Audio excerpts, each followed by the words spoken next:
sweetheart. Ndi bulungi Sheebah bane kalungi ogamba ki? You are checking on me. Oh my God, you're so sweet. Gwe mulungi, gwe alina ebisa, gwe alina kaya kwegamba simanyi. Yeah, I was taking a nap here. Almost mbadde ndi mukulotako manyi abalungi be balotako. You want to send me some lunch? Tutu. Yeah. Nani mwana gwe? May God bless you. Kosa tiye tusewa? Kale, thank you for checking on me. I love you so much. Oh mama, kamami. Another iPhone.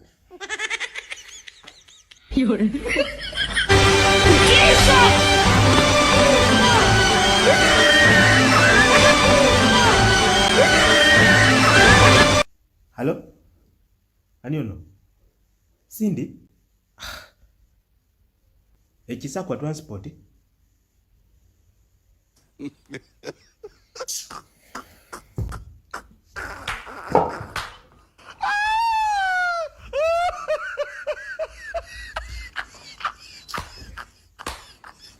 Gonza musindika ya sente eri abagalwa abo mu nyaffe Uganda ng'okwisa enkola ya tap sendi enkola eno nnungi ate nga yeesigika. Kati genda mu simu yo odownloadinge app ya tap send TAP olwono nawe weeyunge ku mpeereza ennungi mu kusindikira abagalwa abo. Kozesa promo code Kasuku nga toyawuddeemu. Abali mu UK ojja kufuna pound 10, Europe ojja kufuna euros 10, USA ojja kufuna dollars 10, Canada ojja kufuna dollars 10. Ate nga kino kisinzira mu nsi mw'obaoli. Kati gwe abadde atawaanyizibwa mu kusindika ensimbi eri abagalwa abo. Okumanya ebisingako okufuna app ya tap send ebifudde byangu nga tukusindikira abagalwa baffe ensimbi mu bwangu ddala. Abantu b'e Bungereza, United Kingdom mwe beŋŋamba mukuliko okufuna King Charles III. Kakati no Birmingham Investment Expo etuuse omwoleso ogugenda okukwata ku byobulamu health, okukwata ku real estate ebya amayumba n'amataka, ogugenda okukwata ku byobulimi gutuuse mu Birmingham era tubeesunze. Bw'obanga oli muntu ali mu UK oyingirira bwereere, naye bw'oba oyagala okugenda ku ddina ojja kusasulayo pound 5 gokka. Olaba muyimbi oba abayimbi obeere ne mu mwoleso. Bwe naali e Uganda oba mu nsi endala etali United Kingdom nga wandyagadde okwetaba mu mwoleso, omuntu agenda okwolesa osasula pound 4 byokka. Omuntu ajja obuzza okulaba omwoleso osasula pound 2 byokka. Ate nange nzija okubaleetera omuzannyo gwange ensozi. Gutandika ennaku z'omwezi 23 August omwoleso lwe gutandika. Genda ku website yaffe, ennamba ziizo oziraba wansi awo. Tulabagane mu Birmingham Investment Expo. Kasuku benana ifinabyogera. Oli kusaidia ni? Sheebah Ochali okagati. ati nange mbalaka bale. Nomanyi obuzibu Kasuku teyesigisa. Sawa zino agenda leto omugati agenda bajja okuleeta omugati bagambe nti kati sindi neera wonna agende wasindi era nja kukola Ate mugambe gyenzira gyenzira. Kuba kati nze atali mulambo. Anja mulambo gokwange gutakyuka. Naye oba okyasanga owejja wano paka wali. tolyaweka Nze obulamu mbutambuliza ku mugaati ya labbi. Era bwe baŋŋamba nti olw'omugendo wayinza ofuutukayo omugagga n'aga nti tiimu singi buli agiri emabega bweziti nolokola balayini tuyinza ozina ayokyayoka tukola bwetuti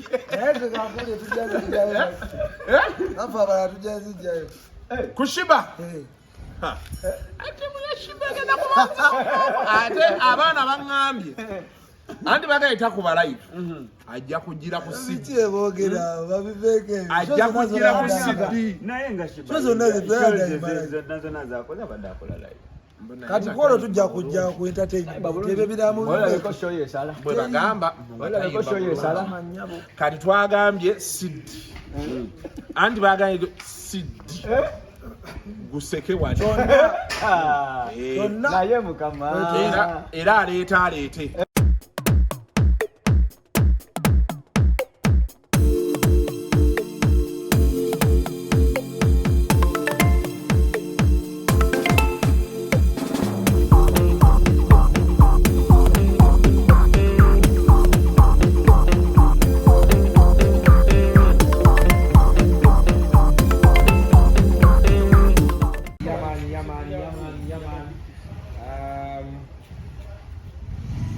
nkyali kumpewo halo nkubirako eddako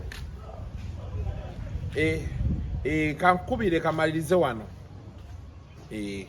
so welcome to yet another edition of Kasuku Live mu lunaku olwaleero nsinzidde wano ku Stream Live Hotel and Spa bali Bunga but of course tulina ne Platinum Wellness and Spa abantu gye balage yiyaawo omukulu Julio alagawa nga jezi jeje oye Julio oyina akantu kokoze okubi empalo okutali musipi bye ebintu ekyamonyaamonya n'olubuto era nkulayi nenga akalemba kubanga siina lubuto luno singa ngenze kwambala mpale bwekyo mbuuza Mr. Leo bate twakubako jimu fedda birekeraawo olubuto olugenda ng'okuba jimu naye oba tolukola teri basala bagamba osala ku ssala n'otalya nnyo akaceere nayenagalo byaganda naye gyasobola ekyetandiko ne katolo kyali kimu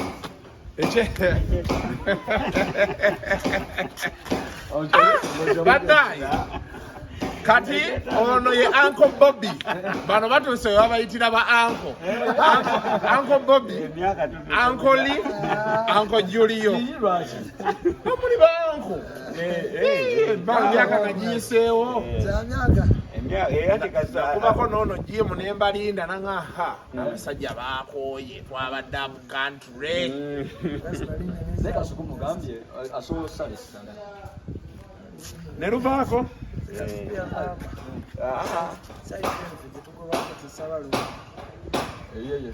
lutuuka nga twagala obunyama sente zaffe bajja kudduka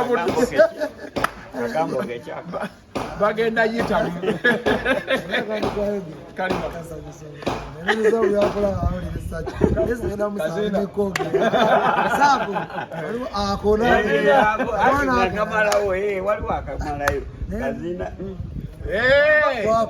effumu likaziina effumu likaziina olimanyi nga lyakwetimbye beeriti wawulidde omusajja wa boda yafudde akaana kamugambye nti leero nkujjamu namira amakerera lamira amakerera effumu ne lyetujja liti akaana ne kamugamba sisobodde kutoloka wakaku tewali ajja basonyiwa abakazi bagenze kufa naye nga ndi musonyifu balaba munsanze ndi muconnectinga yenkiniza abatutte n'abeefuga so basoose ku Vibe Life UG nane nga nti nina akabuzo kankamukokka kokka beekati mwawulidde erya Sindi ne Sheebah abantu babeera baagala mumanya nga mmwe muyimba singa tugamba nti stage tuzitadde wali muyimirira mabega wani temutuula ku fensi munyambe kati nze kankubuulireko koko omanyi abakyala babadde tebavaayo nnyo mu ensonga nze nga nze omulabi w'embeera eyo eriwo ssaawa zino mpagira bonna bagende mu maaso bonna nze mbawagira ali ku fensi gwe ngenda kuwa bulangiti weebikire ku kikomera kati Mr. Lee amanyi ebintu ebyo ebya shows ez'enjawulo kati nze sigendera kwawukana nnyo kubanga nabirabako ate mbirabye ne ku lunaku lwaffe twalina show ne Juliana omwana nanyiigira oli yanyiiga ono maneja wammwe nangamba Kasuku obagira ota Juliana ne mugamba waayi badde postinga nange nga Juliana tanajja namudigi yajja nanga Kasuku watayo nengamba waayi katupostinga okitegeera bazafe twali tukyogera nyera kiyinza obaamu obuzibu naye obuzibu butono si tibi because abantu abawagira endongo nabo baki nabo bangi wagenda okyuyalayizinga basho yaffe yajjula neye nejjula ne bano Sheebah ne Sindi bonna yabategeka ekikulu ekinsumbwa kiri kimu balanga ekifo kimu anti bagenda mu bato kyembadde munyonyola ofune gy'otuula nkulawe wali Mr. Lee ng'oli wa Sindi tukuwandiika ekyo yabadde wa Sindi tuli bana nze ono oyo ne Enoka tunakweyawoza babiri bano mulabe nze kamuseka mujye twapulawo ebiti nga biri wano webiti abiri signed kati gwera bangazi yuna kikugambya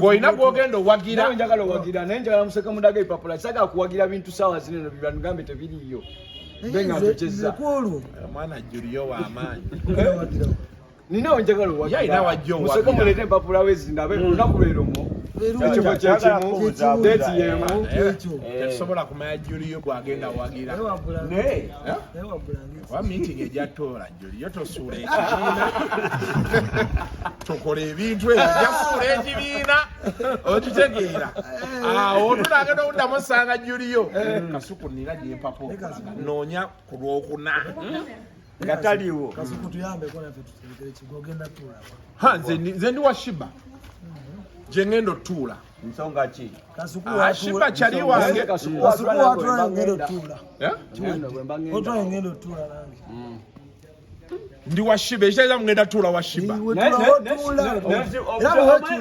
ekintu ekisinga okunywa omanyi wetubeera ne Kasuku wetubeera ne Kasuku tunyumira tubeera mu happiness South Africa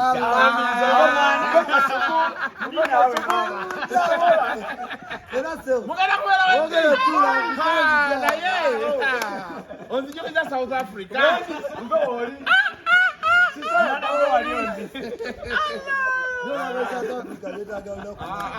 emboozi eyo tetugireeta munyambe buyambire bentule wa Sheebah ekirungi wetutuula watudde ukatula Sheebah wetutuula nesintu gyatumulaba ekituka kitambula naye banaye mwebale kukwasaganya kintu abasajja bayingidde wano ng'emmotoka nga basita empunya yokka gye bawunyamu otegeera nti ya omwana akuyita waali nga tukole mangu tulina gye tulaga okitegedde so but anyway affects things ku Kasuku live oli musajja w'amaanyi emmotoka yaffe manager waffe yasalawo tuba tugenda ku show era ku YouTube oba tugenda aluwa tubakugwe ate naye ekintu kye bayita Saturday tewaliwo kyaya kye tuwulira tubakugwe era Saturday ngenda batumirako Mr. Ali naye manager Eno kintu kyewakola wakikola lumu ate ng'abasajja bagamba nti siginicha zonna zatambula dda naye mugumu alinga bino ebisajja ebiri erwezi ebikoze bino kasito kigandi kwata ku nsawo kimenyeka bumenyesi ali aga nti omukono gwange omumenyeka oyo mwana Enoka ejjinja alisinza kimu nti yasula munda ndio lisula bwe taviibwako kantu ne bw'okola otya anti kati yagamba Enoka Mukasa yatuwagira yekka ali saidi eri kati mwe mukyali nange yagamba mugira mulya kuziba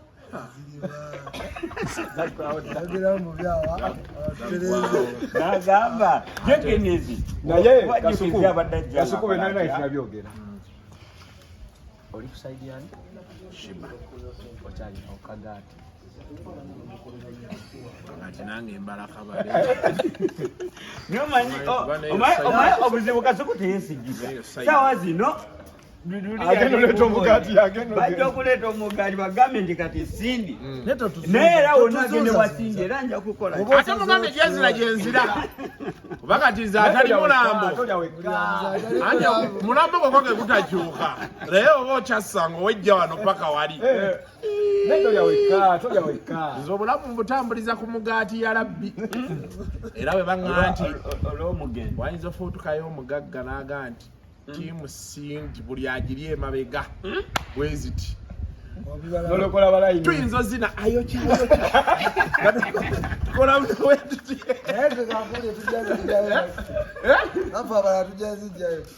ku Sheebah ate abaana baŋŋambye anti bagayita ku balive ajja kugira ku CD Bikyebogera babiveke. ajja kugira ku CD naye nga nazona zakoze abadde akola live Kati kwolo tujja kujja ku entertainment. Ebyo biramu. Walabeko show yesala. bwe bagamba Walabeko show yesala. kati twagambye CD anti bagambye CD guseke wali Naye mukama. era aleete ate anakubira olaba abantu b'e London mwandeke London twali tugenda ffenna naye wakola lasiya ate oli ne yeekyanga tojjukira manager mbu yeekyanga visa kwafulumako baza ababiri ng'omu tafunye ne bagamba be tuba tetugenda basatu ffenna Walina fe twagenda. Twatugenze naye era yalaba twaloliyo abatutte kuba oli yalayira n'agamba tebasobola linnya London nja kukola buli kisoboka abaana nakati njogera naye nga kabuusi ka bugundi ne mugamba anko nikyali waffe nno opise nnyo ogenda kitulisa abaana abo bonna obalaba e UK naŋŋamba Kasuku tebasobola kulinnya wano kozi nga si nagenza olaba ate nga mulaba kumpi temwatuuka nga mulaba namwe natwaneko mu nsawo. agamba abantu balimba kyekikyegambye nti mirambo gyokka gye gitakyuka naye bw'oba okyali mulamu ekintu kyebayita oluseke nakitegeera namwe mwalukuba omusajja Waluyigiriza ono.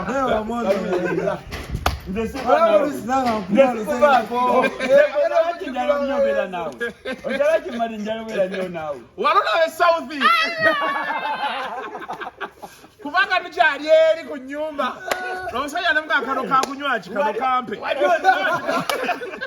Kasuku akongako wadde bayirewe naddayo ne bampa n'engatto oyo omusajja yampa engatto nampa track suit gye nakoleramu Oyo mukugu. Neggo musajja gyali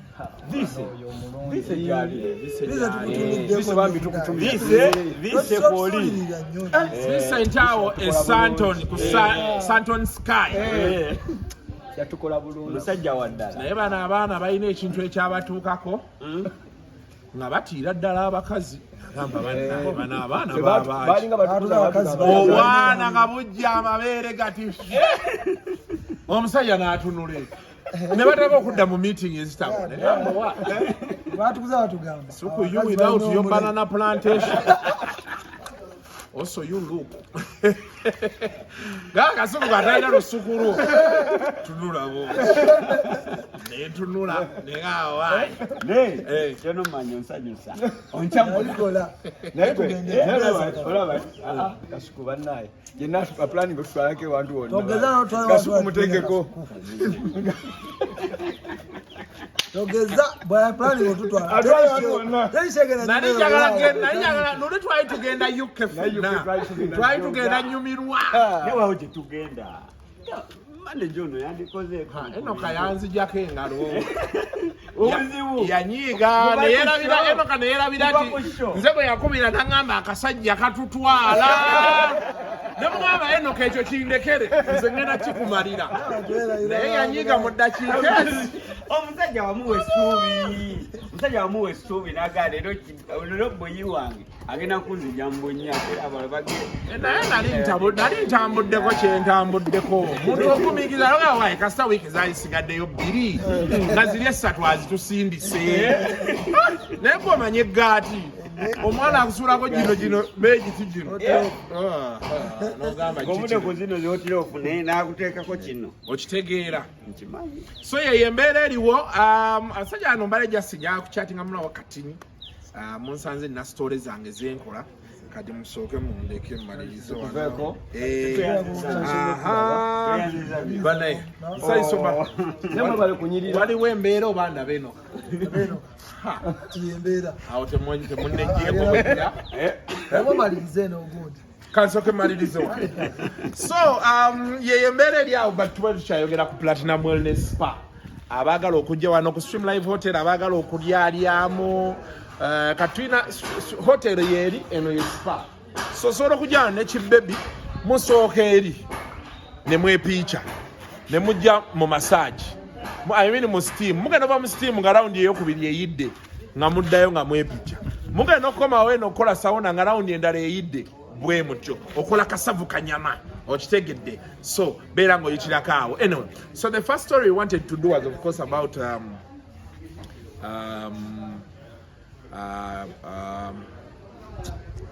B2C nade yara babuza ku bya Cindy ne Gondi naye nakozeko interview ne Solomon Kawese gena kube running I think either before this interview or after the interview sinna manya bituna bifulumya but yeah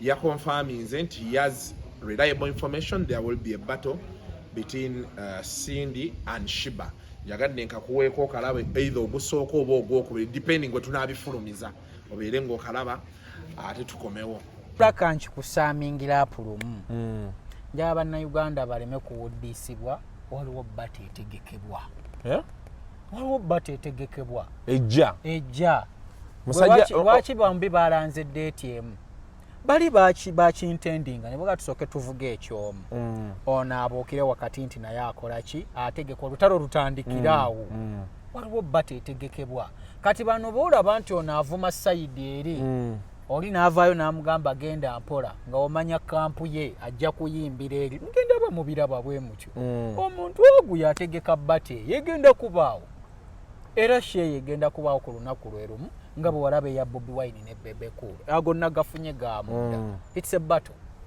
naye bali mujiwa ki muliro bajiwa muliro kati mwenna mugende wali ng'olina obusunguze ndi wa Sheebah nange ngenze wa Cindy tubalage nga bwe bakitukola ku Bebe ne Bobby ate kasente ne bakakola era bagenda kukakola ekitegeeza essaawa yonna bategenda kubaawo tewali kuwannaanya ejja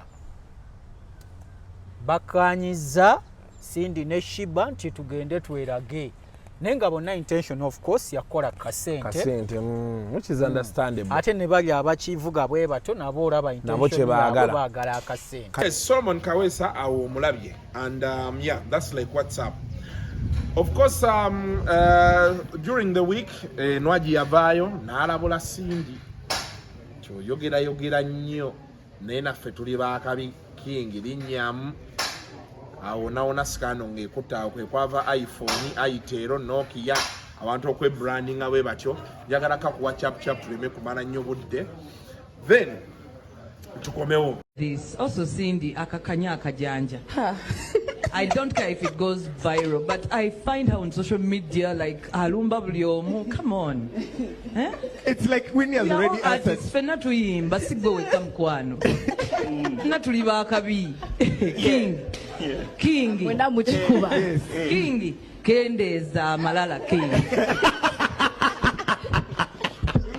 It's like you've answered this question. I love Cindy so much, and I've never attacked her even,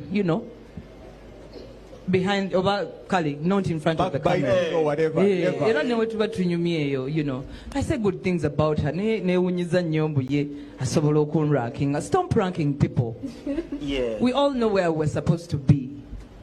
You get? You get? So I'm not supposed to be where Cindy's going. Whatever.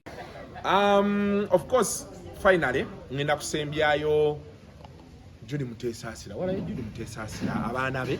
Judy Mutesasira yavaayo n'agamba she's okay, from what we saw, she's like openly gay or lesbo or something like that.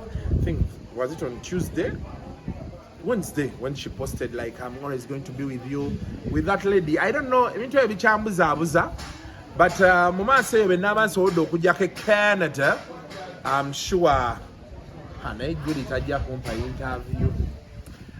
Ebintu byenzize neekola. Waliwo ebintu ebimu byolaba ng'obyogerako naye ng'omala budde.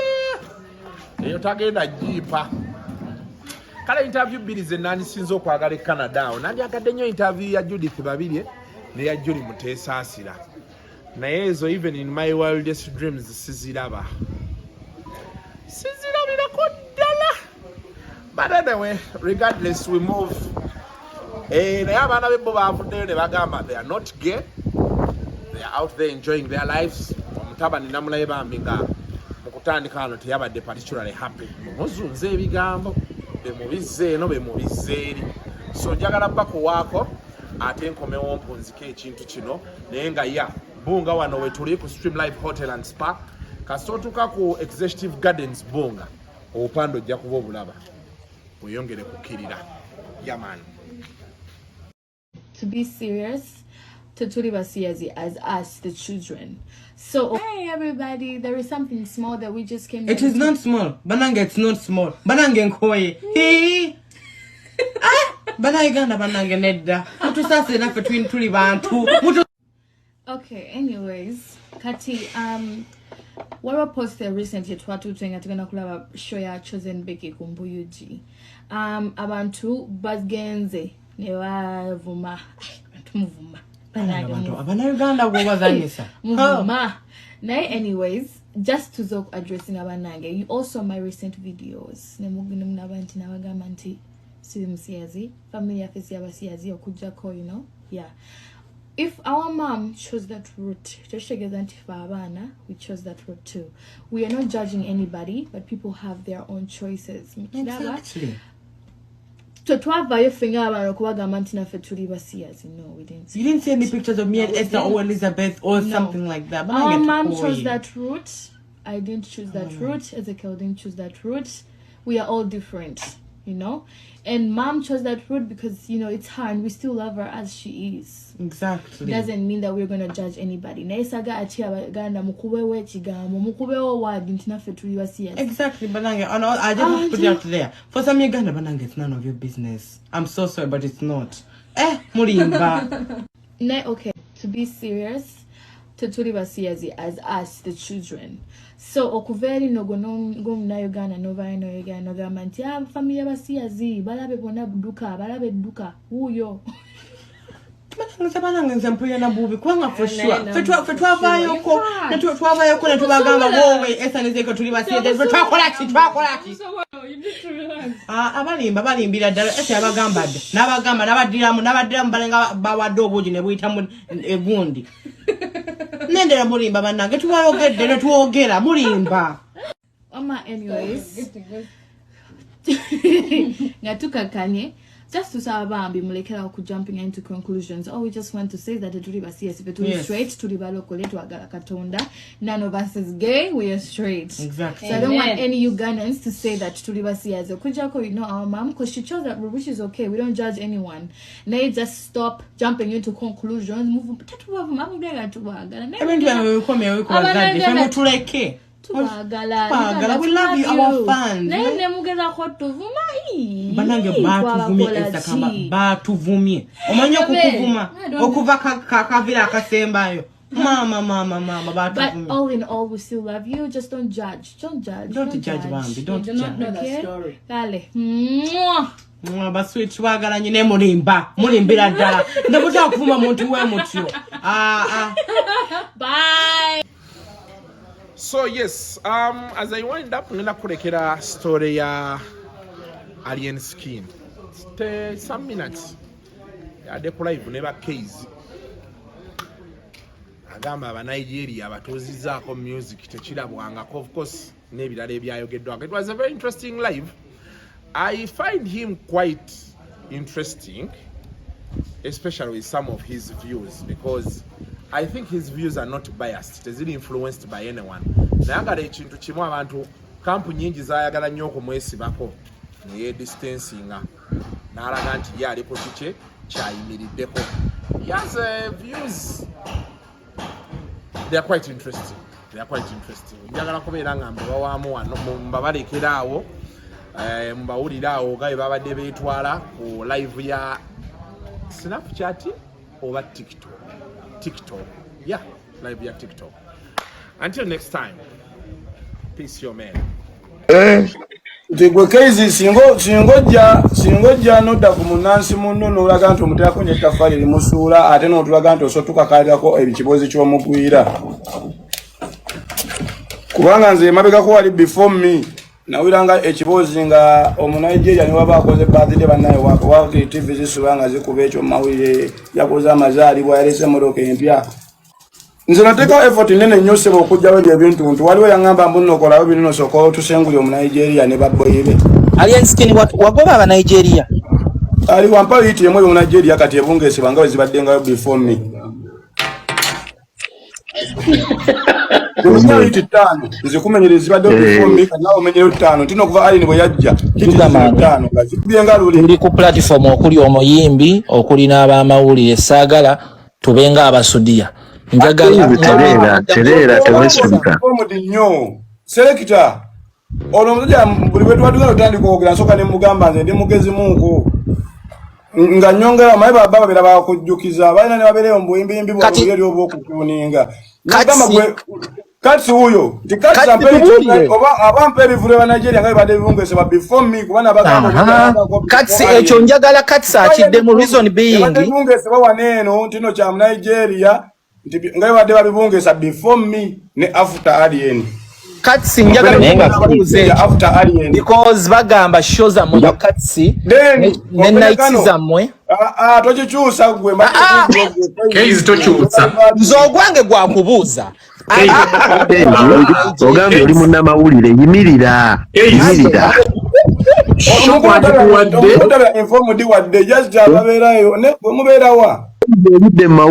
olidde mawulire tolina mawulire gokoze obadde olyamu buli alieni yasuula aba Nigeria Katsi ekyo ekibuzo njagala kinnemye akinyonyere bwenti keizo Katsi kachinde keizo zirike lwaji gwe chogamba munzo na mungu oli muno mugwango oli mu question mark anti gwe liko kibuzo kyokkato na answer business ya buzo chogamba bya wa neighbor ndio wa neighbor waba yayina ebibuzo Jacob Joli batanga musajja mumulabye sekito musajja ono tumuulira Jacob Selector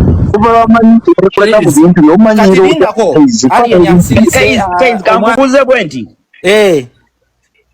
wobadde mukasiki ku ndongo kuna bazanya olimba lwa alien skin ne bazanya n'olwa omale endulo badde osinga giwulirawa omanyize ekyandeeta mu nights ezo obaddengayo soko nze namanya namumanyira mu night yammwe ekibuzo kyakubuza kyekyo wamanya mu night wuliriza on how you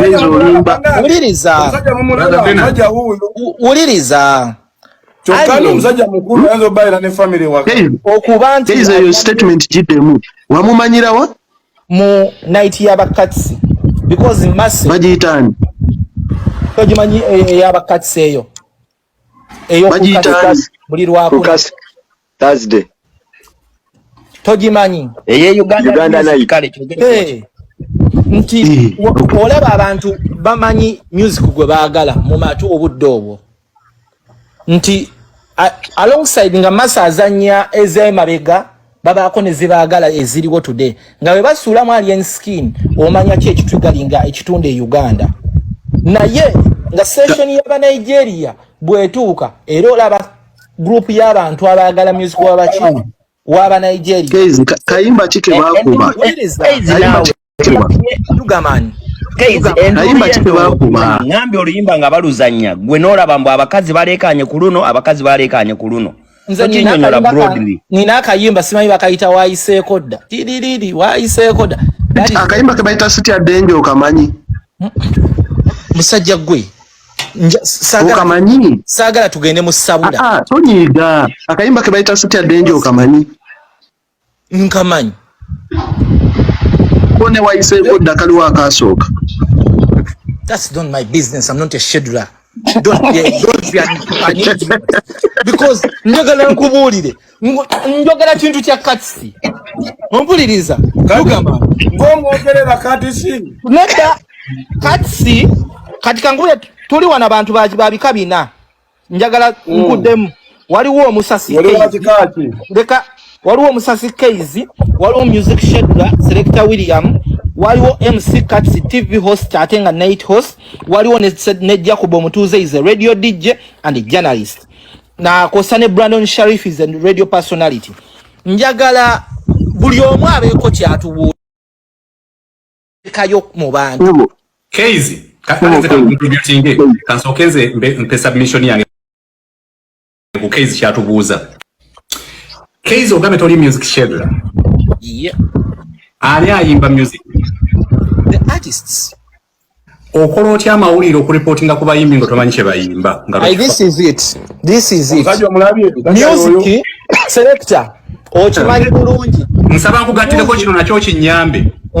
Wagambye gw'oli reporter atavunaanyizibwa ku kupromotinga muyimbi.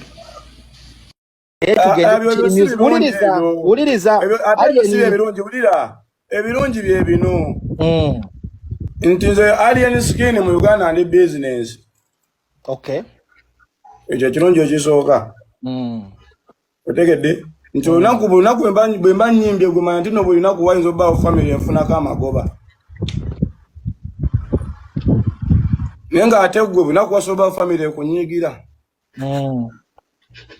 Nga nange nsanyusiza eyange.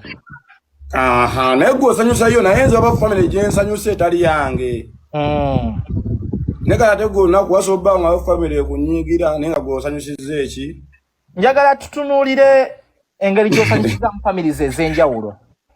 Abantu abamu abatunuulizira ensonga n'engeri because gwe katibako minisiko engeri gy'omukolamu but bw'oli mu kubeererawo abamu bayinza obutakubeererawo mu dda maybe nga zikusanze. Lwaki tesobola kunsanga wuliriza the way how you choose to nera nkutooseeyo nera nkusoose otutegeera gy'olaga Keizi kagambe bintu mubulamu biri bwe biti sooka owulire bw'obanga oyamba omuntu oba tomuwoze ekyegedde jesu bino birabya nakujjukira bujjukizo kitegedde kubanga nange mu bantu b'embya nabo waliwo abaali bannyambye kate be najjukira bemba nabo ne bagamba abambi we bali kutujjukira okitegedde naye nga baali tebampoze okitegedde kati ate wano omuntu akuyamba n'atagwa era n'asiga nga akuyamba n'okwe n'asiga era nga akyakuwa kati tokisa ku perspective emu nti nnono singa bw'embeera yalaalwa kuba gyasima mutambulira ku negative mindset buli kaseera. Ekyo kingatera okubuuza eno belief character yo kyezimbye batandise okuyita ghetto president, you a reflection of the society in an industry very weaponized. Ogenda kusurviving otya an industry that is weaponized with the politics. Wawulako akayimba kange kaliwo gambira nti ekibuuzo kitegedde alien ekibuuzo kitegedde industry ngeri weaponized today. Sooka owulire kati era kankusookeyo okwo osoboze n'obuuza ngenda survivinga ntya in an industry that is weaponized. Easy. Keizo oluzungu kokoleke. Jacobo nasoma.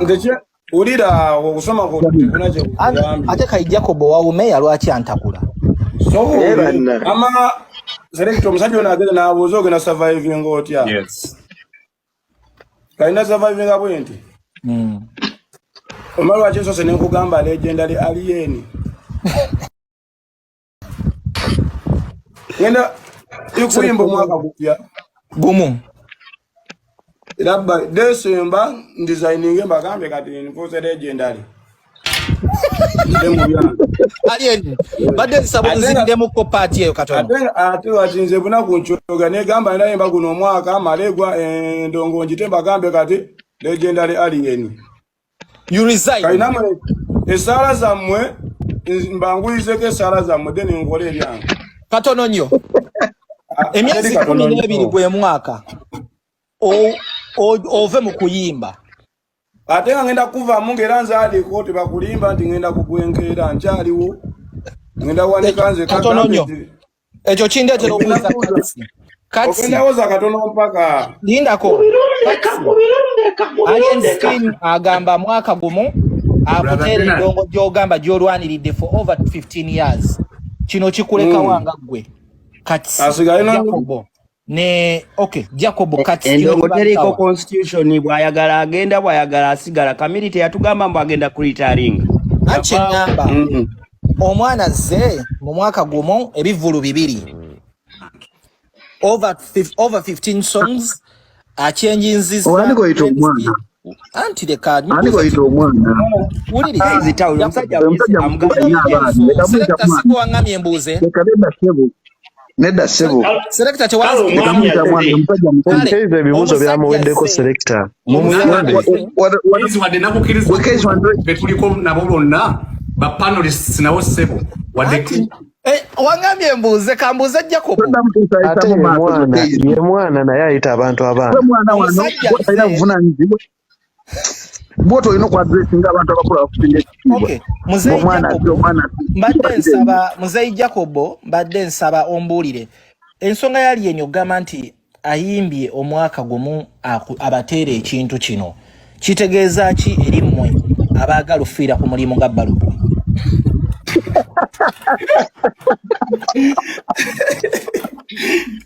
Kaizi kyogamba gwe wakita tata. Omanyi kyo abasayinga n'endongo nti woliko wendigwa. Ali yeka tuwoze Jacob ne Katamba. Jacob yali lufira ku mulimo katoyide. Jacob tugenda kuchoka ku birisi. Sina answer tomanyi. Ebiri serious alien yabina.